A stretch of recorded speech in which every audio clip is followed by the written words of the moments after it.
Okay po. Para po siya maglalaro ngayon sa Wheel of Fortune. Okay? So, pagpipiliin po natin siya. Maaari niyo po siyang tulungan. Okay. So, sa halagang 2,000, pera or kahon? Kahon na agad. Ayaw pa ng pera, mababa pa daw. Dagdagan natin. Sa halagang 4,000, pera or kahon? Ayaw pa din. 10 na agad. Sa halagang 10,000, pera or kahon? Talagang matibay, kahon pa din. Dagdagan pa natin ng 5,000, total 15,000, pera or kahon? Kahon, matibay. Ayan lang, nagkakaroon naman ng kahon. Baka naman yan yung mga ano lang. Masyadong advanced. Magaling kung 71,000 na. Paano pag mas mababa ka sa 15,000? Ha? Okay, dagdagan pa natin ang 5,000 sa halagang 20,000. Pera or bayo? Bayo. Sa halagang 25,000. Pera or bayo? Pera! Pag-isipan nyo. Ha? Ano? Pera or bayo? Pera! Kayong talaga. Ayaw nyo ng 25,000. Gawin na natin 30,000. Last na Ah, pera! Hindi nyo alam kung anong laman ng kahon. 30,000 or kahon?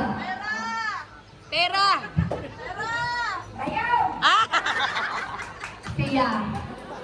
Baka aling umuming lumaan. Ah! Pera or bayo? Ay, kahon! Last na ha? Last na. Ano? Pag-isipan mabuti. Kahon! Ayaw ng try namin. Nay! Pera or kahon? Sabi sa'yo, Nay.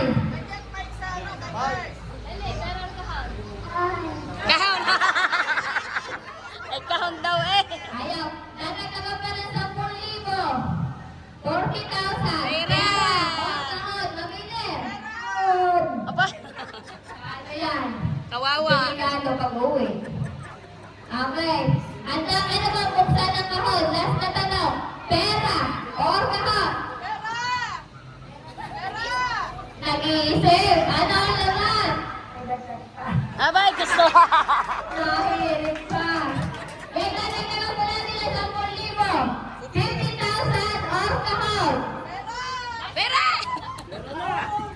Buksan kayo sa sigurado sa hindi pa alam.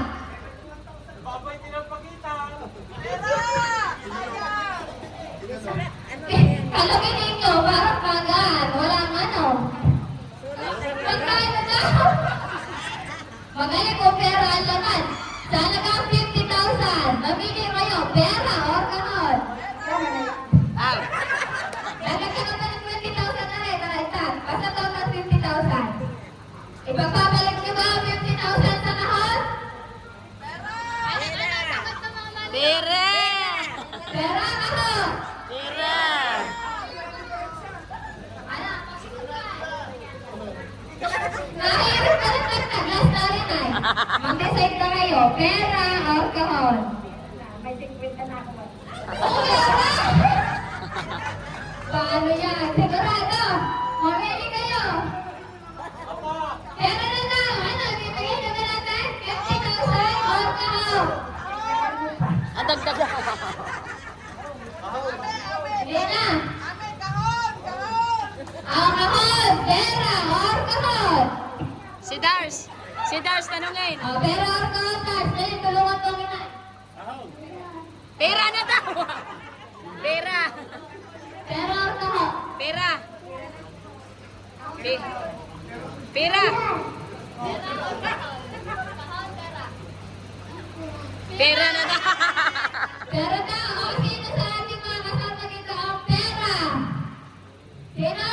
Favorite ka ba O, sino Pera ang na. kahon? Kahon. Ah, pera or kahon? Sa nagkakalagang 50,000 versus sa kahon, ano po ang pipiliin nyo? Pera na daw. Ano, ibibigay na natin? Tulungan nyo po mag-decide ang ating birthday celebrant. Ang pera daw or kahon? Pera. Ayaw na sa kahon, may 50,000 na. Ha? Okay mga audience, tulungan nyo ang ating birthday celebrant. Pera or kahon? Pera! Pera! Wala daw natunog. Dali na. Pera or kahon?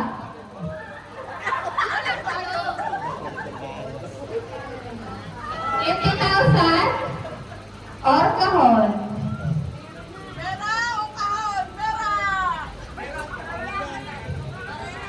Nahihirapan na. Nahihirapan na ating birthday celebrant. Ano, dali. Pera or kahon?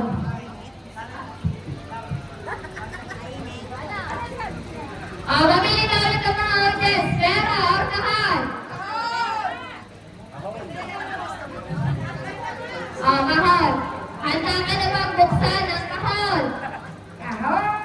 Kahon. Wala nang pambawian. Kahon or pera?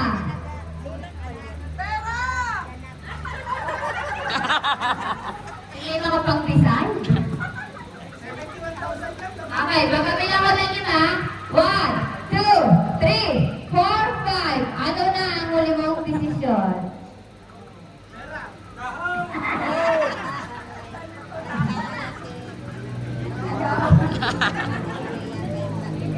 Pera or kahon? Kahon. Okay. Kahon na po ang pinili na ating birthday celebrant. Sabay-sabay po natin buksan ang kahon. Ay, di mo lang 50,000. Yung unang kahon, mag-take out. Nakalagay sa kahon. Pinanggihan ang 50,000 at pinili ang kahon. Buksan na.